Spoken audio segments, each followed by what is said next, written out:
East Texas saw over 4 feet of rain between October 2018 and June 2019, and farmers and ranchers usually think rain is a good thing, but there is such a thing as too much rain.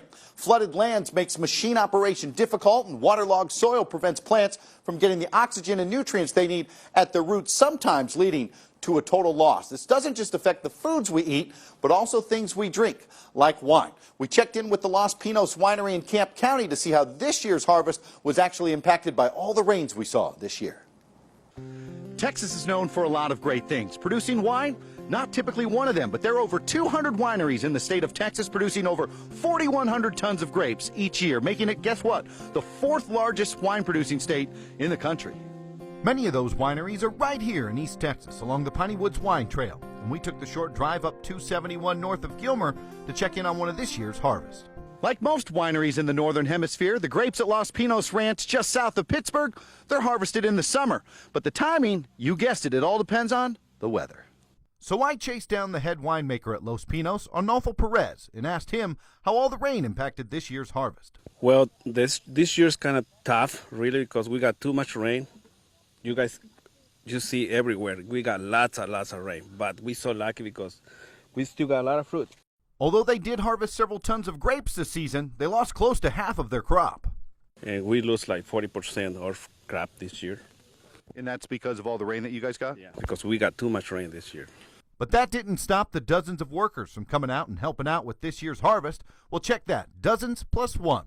Arnulfo summed up this year's weather here in East Texas, just like a local pro meteorologist. Because, you know, East Texas, you never know.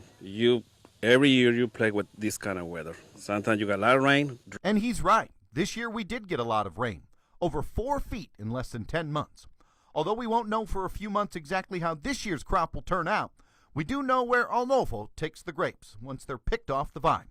And after some elbow grease and some heavy machinery, the process of turning grapes to wine starts right here. And we chased down the man here at Los Pinos, Sales and Distribution Manager Gerald Jones, to explain this complicated process. This auger will hold about 3 tons of grapes, so you get a natural press. What we're doing right now is as the auger flows into this machine right here, we're basically pulling the grapes from the stems and they go straight to the barrel up here in the big giant tanks. So I don't know if you're as lucky as me, but I'm getting a little bit of Mother Nature's bounty just splashing right on top of me. How's that feel? Yeah, and it tastes so good. The aromas right now in this room are just exquisite. They smell it. It smells really good. If you take your glass and you gotta hold it tight, you can hold this here, and then you can taste Mother Nature's bounty. Straight up Mother Nature's grape juice. That is absolutely amazing. So how do the grapes get from the gravity press to the large tanks? Well, in this giant hose, of course.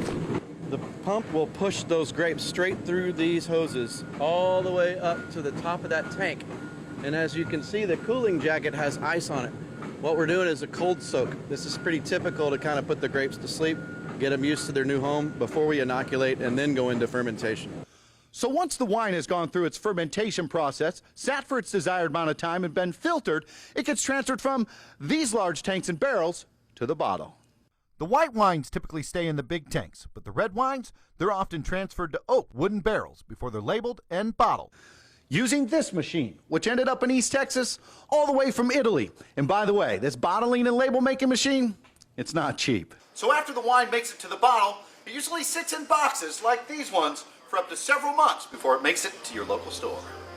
But if you don't want to search your local stores for some of the best wines in East Texas, you can try all the wines you want right here with Kelly in the Los Pinos Ranch wine tasting room right here just south of Pittsburg, Texas. The 2018 Blanco Grande Kelly and I tried came from the same grapes just 1 year ago that we harvested today. It'll be interesting to see what characteristics and flavor profiles this year's harvest picks up due to all the heavy rain we had this year in East Texas.